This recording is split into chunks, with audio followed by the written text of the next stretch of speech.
Halo semuanya, ketemu lagi dengan Roy di sini, dan di video kali ini kita akan bahas bareng-bareng saham Pegas ya, Pegas. Jadi sebenarnya saya dulu sempat punya ya saham Pegas ini di harga bawah malahan, tapi kemudian baru naik dikit di 1.500-an saya jual gitu ya. Kenapa saya jual? Karena saya melihat Pegas ini terlalu banyak intervensi dari negara waktu itu, padahal harga natural gas itu sedang naik tinggi, tapi Pegas ini masih di situ-situ aja gitu labanya ya, sampai kuartal kemarin rilis, dan saya lihat mulai ada kenaikan keuntungan ya di Pegas, dan mulai ada kebijakan-kebijakan yang menurut saya menguntungkan Pegas ke depan, sehingga saya memutuskan untuk buyback ya CLBK dengan saham Pegas. Jadi kita akan bahas di sini seperti apa saham Pegas, sentimen ke depan, dan kira-kira target saya untuk Pegas ini sampai di angka berapa. So, sebelum kita lanjut di materinya, jangan lupa teman-teman untuk subscribe dan tekan loncengnya supaya nggak ketinggalan video dari channel ini. Gak usah lama-lama lagi, kita bahas sekarang.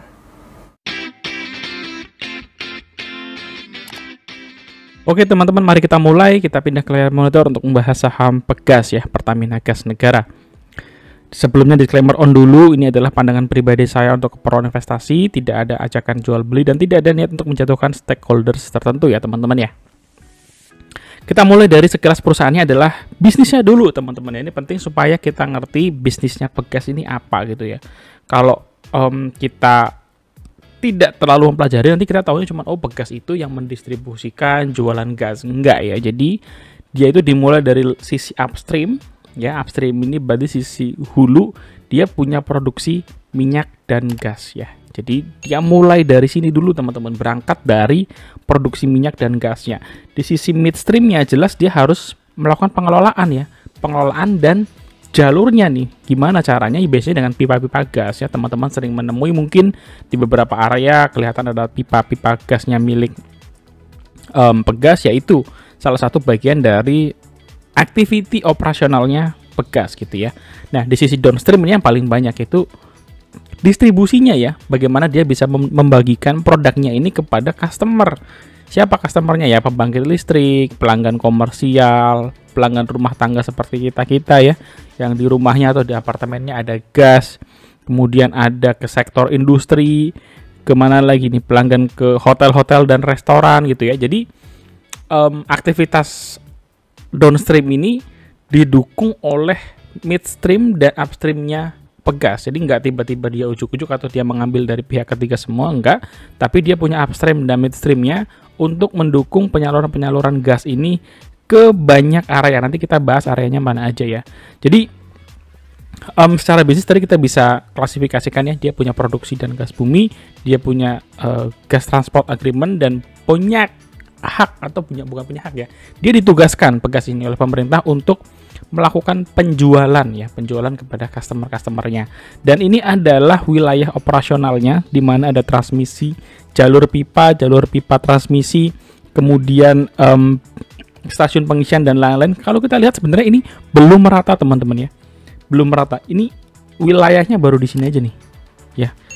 Ternyata ya ini salah satu bagian yang menarik juga, evaluasi supaya memang produk-produk kita itu sama rata lah ya, sama warga Indonesia bisa saling menikmati. Tapi kalau kita lihat di sini area Sulawesi, Maluku hingga Papua ternyata belum ada pipa-pipanya ya. Ini artinya ada kesempatan besar gitu ya buat Pegas ke depan, dapat penugasan baru dari pemerintah untuk bisa memperluas area transmisinya gitu ya. Kalau areanya makin luas ya otomatis secara kinerja harus makin besar, dan harapannya labanya juga makin besar karena melayani wilayah yang sangat-sangat luas gitu ya. Nah itu adalah sekilas perusahaan teman-teman. Sekarang kita masuk ke pendapatan. Pendapatannya bagaimana? Kita mulai dari tahun ke tahunnya dulu ya, year on year. Jadi 2020 tahun yang kurang bagus buat Pegas. Mereka tapi secara pendapatan masih bisa naik 8%.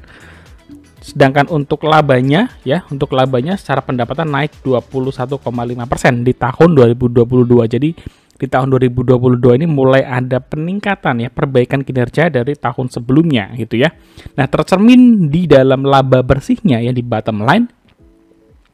2020 Pegas mengalami kerugian teman-teman ya. Ya, menurut saya sih sebetulnya saya nggak tulis di sini. Jadi saya cuma tulis di sini berbalik positif aja, karena kalau dari minus 3 triliun jadi untung 5 triliun, kesannya tuh kenaikannya ratusan ribu persen ini ya, karena dari rugi. Jadi saya hanya tulis berbalik positif. Tapi untuk perusahaan negara gitu ya seperti Pegas ini, sebenarnya ekspektasinya saya adalah selalu bisa mendapatkan keuntungan gitu ya. Kenapa? Karena customernya itu pasti aja gitu ya. Mereka itu ibaratnya sudah mengelola, sudah ada area yang harus dikelola, sudah ada customernya, sehingga tantangannya itu sebenarnya adalah efektif dan efisiensi gitu ya. Kalau menurut saya sih, sehingga ketika dia mengalami kerugian seperti ini sebenarnya agak-agak aneh gitu dipertanyakan. Apalagi kalau misalkan banyak sih sebenarnya perusahaan negara kayak Pertamina juga belum menjadi perusahaan publik gitu kan, kita belum bisa tahu sebenarnya apa-apa aja yang menjadi faktor kerugiannya gitu ya. Tapi skip di bagian itu, kita sekarang pindah ke laba bersihnya Pegas di tahun ini, mencatatkan kenaikan yang lumayan teman-teman ya, dari 3,2 triliun naik menjadi 4,1 triliun. Jadi ada kenaikan 29% di sini ya. Ini bukti bahwa tahun 2022 Pegas ada perbaikan kinerja gitu. Nah, kalau kita lihat segmen usahanya, Pegas ini ada 3 ya, niaga dan transmisi, eksplorasi, dan operasi lainnya ya. Dan ketiga-tiganya tumbuh positif teman-teman. Tumbuh positif artinya di tahun lalu, ini 2021 ya, dibandingkan dengan tahun 2022, semua segmen ini naik ya. Dari mulai yang niaga 1,3 triliun menjadi 1,4 triliun ya. Kemudian eksplorasi 140 miliar menjadi 308 miliar. Jadi semuanya mengalami kenaikan ya di masing-masing segmen usahanya Pegas ini. Nah, ini sedikit bagian pendapatan dan beban ya. Jadi memang pertama dimulai dari bagian pendapatan dulu di sisi ini ya. Kalau kita lihat pendapatannya naik dengan faktor terbesarnya ya, yang langsung kelihatan tentunya adalah penjualan minyak dan gas bumi. Ini ada kenaikannya cukup signifikan. Kemudian niaga gas bumi juga ada kenaikan yang signifikan, penjualan minyak dan gas bumi ke pihak ketiga. Kemudian kalau kita lihat di sini ya, secara beban memang pembelian gas bumi juga mengalami peningkatan gitu ya, dari 614 menjadi 693. Ya, ini dinamika ya, dinamika dari sebuah industri komoditas yang harganya memang mengikuti demand dan supply sebenarnya. Tapi karena ada pemerintah di sini, dia menjadi regulator, kadang-kadang dia mengeluarkan kebijakan untuk menentukan apa ya, harga tertinggi gitu ya untuk produk-produk yang seharusnya memang masyarakat dapat tetap cover. Misalkan kayak batu bara, kayak kemarin ramai minyak goreng gitu ya, itu kan ada intervensi dari pemerintah. Jadi meskipun usahanya swasta, diatur oleh pemerintah, apalagi ini usahanya badan usaha milik negara gitu ya. Jadi aturannya bakal lebih banyak intervensi atau penugasan dari pemerintah. Lanjut kita ke bagian ekuitas. Jadi ekuitasnya Pegas ini juga menarik ya. Dia terlihat bisa terus bertumbuh gitu ya. Memang sedikit ada penurunan sejak tahun 2019, tapi it's okay. 2022 ini ekspektasi saya bisa naik lagi ya dibandingkan dengan tahun 2021. Secara ROE trailing 12 8% ya, 8%, dengan total ekuitas sekarang di 47 triliun. Kita cek liabilitasnya, memang hutangnya cukup besar teman-teman ya, dengan D rasio 1 kali. Kita lihat di sini liabilitasnya cukup besar ya. Artinya secara ekuitas dan liabilitas perusahaan ini sama sekarang kondisinya ya. Harapannya tentu saja bisa menurunkan liabilitasnya ya. Tapi kalau kita lihat di beberapa tahun ke belakang, ya 2018 mereka sempat punya utang yang cukup besar dan sekarang sebenarnya sudah agak turun gitu ya di tahun 2021 ini. Nah, ini adalah total asetnya Pegas. Sekarang total asetnya sudah 107 triliun ya. 107 triliun. Dari sini apa yang bisa kita lihat sekilas? Pertama adalah kas ya. Kasnya ada 21,4. Jadi menurut saya kasnya oke ya. Dari 107 triliun, 20%-nya adalah kas ya. Ini bagus. Kemudian adalah aset lancar ya. Aset lancarnya 30% dari total aset ya. Menurut saya ini juga oke lah ya.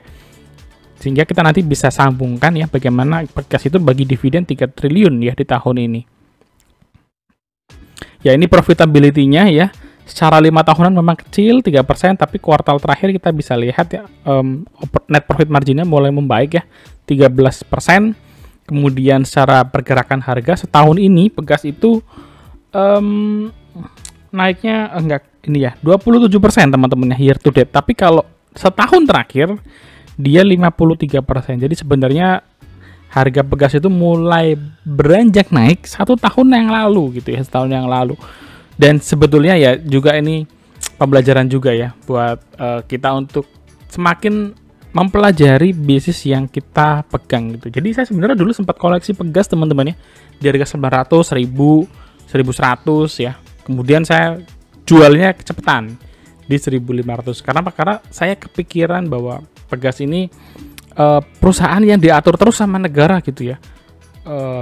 Ada larangan, bukan larangan ya, tapi ada pengendalian harga di sana, sehingga sebagai investor kita tentu maunya perusahaan itu untungnya gede-gede ya, cuan lebar gitu ya. Tapi kalau harganya diintervensi negara terus, tentu saja sulit gitu untuk menaikkan margin. Tapi belakangan ini saya lihat, bukan belakangan ini ya, saya mempelajari lagi Pegas ini dan akhirnya ya menemukan beberapa hal menarik seperti ya sektor hulu ya yang memberikan pendapatan yang lebih besar sebetulnya ketimbang sisi distribusi gitu ya, di downstreamnya dia.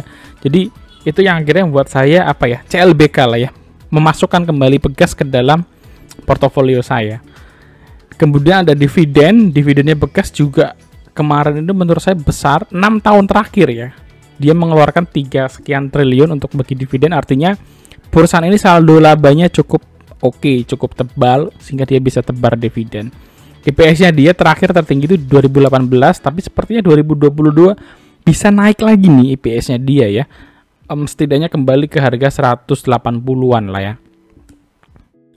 Lalu bagaimana dengan harga sekarang? Secara 5 tahun sekarang Pegas kembali di harga yang fair price sebetulnya ya. Makanya ketika dia di harga 1000-an tuh saya rajin mengkoleksi di sini, cuman nggak goyah karena masalah itu tadi ya, intervensi pemerintah. Dan sekarang di harga yang fair value saya sih nggak keberatan gitu ya untuk memasukkan kembali Pegas dalam portofolio saya, dengan prospek-prospek ke depan yang menurut saya bisa menarik gitu ya untuk Pegas, ditambah dengan valuasinya juga sebetulnya belum naik-naik banget. Ya di sini kalau kita lihat Pegas PBV-nya masih di 1,3 kali. Ya, rata-rata sektor dan industrinya di 2 kali. Nggak ada direct kompetitor Pegas yang bisa kita ambil di sini. Jadi saya ambil PTBA, Elsa dan Antam yang sama-sama BUMN ya. Meskipun industrinya berbeda, tapi it's okay. Rata-rata mereka dihargai 2 kali, kecuali Elsa yang udah kita bahas minggu lalu ya. Lalu dari sisi profitability tentu saja kembali nggak bisa kita bandingkan mentah-mentah karena ini beda produknya. Tapi kita lihat net profit marginnya Pegas cukup baik di kuartal terakhir 13%. Dan secara PER juga masih ya reasonable ya, masih reasonable untuk kita koleksi. Lalu prospeknya ke depan bagaimana ya? Jadi saya coba mempelajari masing-masing ini ya, beberapa entitasnya Pegas. Teman-teman bisa langsung masuk ke annual report atau ke investor relation Pegas untuk bisa mendapatkan informasi ini. Salah satu yang menarik perhatian saya adalah Saka Energy ini ya. Saka Energy. Jadi Saka Energy ini salah satu perusahaan yang bermain di sektor hulu dan dia itu punya EBITDA 77% teman-teman ya. Dibandingkan dengan EBITDA di sisi downstream hanya 22%. EBITDA itu earning before interest tax depresiasi ya, D-nya depresiasi gitulah. Jadi earningnya sisi hulu itu menguntungkan buat Pegas gitu ya. Artinya saya berpikir prospeknya Pegas ke depan kalau wilayah Indonesia Timur itu dikerjakan, dapat penugasan baru dari pemerintah, itu akan memberikan potensi ya Pegas bisa menaikkan kinerja dan pendapatannya di masa depan gitu ya. Nah, kita lihat net income-nya di tahun ini gitu ya. Tahun ini di tahun 2022 kalau ini lancar gitu ya, lancar dianualkan, mereka bisa mengalahkan 2021 udah pasti ya, mencapai 7,1 triliun. Kalau misalkan dibawa mundur menggunakan trailing 12 month, kita bisa lihat juga sudah bisa lebih tinggi dari 2021. Jadi prospek Pegas di tahun 2022 menutup tahun dengan cemerlang, menurut saya terbuka sangat lebar gitu ya untuk Pegas ini. Dan kalau kita lihat ya, Pegas itu mainnya di sektor industri dan komersial ya, yang paling tinggi ini 1,2 triliun teman-teman ya. Rumah tangga itu nggak ada, ratusan miliar aja nggak ada teman-teman ya untuk pendapatannya Pegas. Jadi saya nggak tahu sih sebetulnya ya, kenapa rumah tangga permintaannya begitu kecil. Kalau apartemen mungkin udah masuknya ke sini ya, komersial ya, tapi sebetulnya rumah kan banyak banget ya. Makanya kenapa di sini kecil sekali ya, menurut saya ini terlalu kecil. Tapi ya agak susah juga ya untuk mempelajari lebih lanjut kenapa sisi rumah tangga itu kecil di sini ya, karena dengan jumlah 9 miliar ini kayaknya kok terlalu jauh dibandingkan dengan sisi industri dan komersial. Tapi juga kita sisi positifnya, kalau andai kan ini ya valid gitu ya, seperti kita ini rumah tangga betul, ya artinya subsidi yang dikeluarkan secara langsung itu lebih terkontrol ya. Karena kalau untuk industri kan dia menggunakan harga yang normal gitu ya, harga yang non subsidi gitu. Oke, kita udah di bagian kesimpulan. Sebelumnya teman-teman bantu subscribe dan tekan loncengnya supaya nggak ketinggalan video dari kita. Like dan share juga boleh. Semoga jadi teman-teman kalian yang baru belajar saham juga dapat informasi yang berguna. Oke, so kesimpulannya bagaimana? Jadi secara year to date kinerja Pegas ini menurut saya bagus, lumayan lah ya. Kalau misalkan dia sampai triple digit naik 100% sih belum, tapi naik 29% itu menurut saya sudah oke gitu ya. Jadi ini kenaikannya langsung laba bersihnya yang kita ambil di sini secara year to date. Kedua, Pegas ini adalah perusahaan pemerintah yang punya produk dipakai oleh orang banyak gitu ya. Jadi ini resiko sih sebetulnya buat saya, dan saya juga mau kasih awareness ini ke teman-teman. Artinya nggak bisa cuan doang yang dipikirin oleh Pegas gitu ya. Kenapa? Karena ada peraturan-peraturan pemerintah yang membuat mereka nggak bisa menentukan harga dengan seenaknya sendiri, which is itu bagus buat kita sebagai masyarakat, harganya terkontrol, ada peran pemerintah ya. Tapi kalau dipelajari lagi tadi ya, pendapatan Pegas itu kecil dari bagian rumah tangga gitu ya.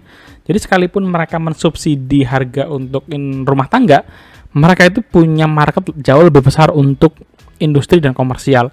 Ditambah lagi dengan bisnis operation mereka di sisi hulu gitu ya, eksplorasi, produksi dan lain-lain di sisi midstream ya, itu membuat pendapatannya Pegas itu bisa dari mana aja ya, selain sisi distribusi atau sisi akhir jualan gitu ya. Nah, harapannya sih memang ke depan exposure untuk penugasan ke wilayah Indonesia Timur ini bisa dilakukan gitu ya. Kenapa?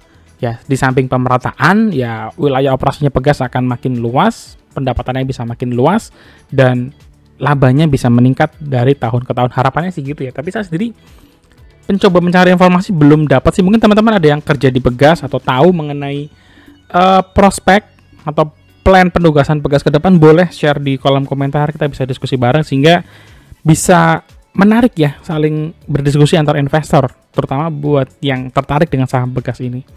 Saat ini Pegas itu diperdagangkan di 1,3 kali PBV ya, dan secara relatif sih saya bisa menargetkan Pegas ke 2 kali PBV ya. 2 kali PBV itu di kisaran harga 2.600, tapi di harga 3.000 menurut saya Pegas itu masih masuk akal, terutama melihat perbaikan kinerjanya dia di 2022 ini teman-teman.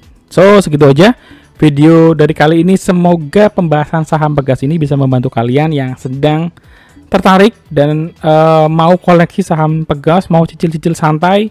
Menurut saya di harga yang fair value untuk perusahaan yang good gitu ya, untuk perusahaan yang bagus, nggak ada salahnya gitu ya, karena kesempatan untuk dapat perusahaan bagus di harga murah itu jarang, momennya paling saat crash, saat apa gitu. Jadi buat saya sih berinvestasi di perusahaan yang good company, meskipun harganya fair price, menurut saya oke, karena ekspektasi untuk tumbuhnya di masa depan masih sangat lebar. So gitu aja teman-teman dari video kali ini, sampai ketemu di next video.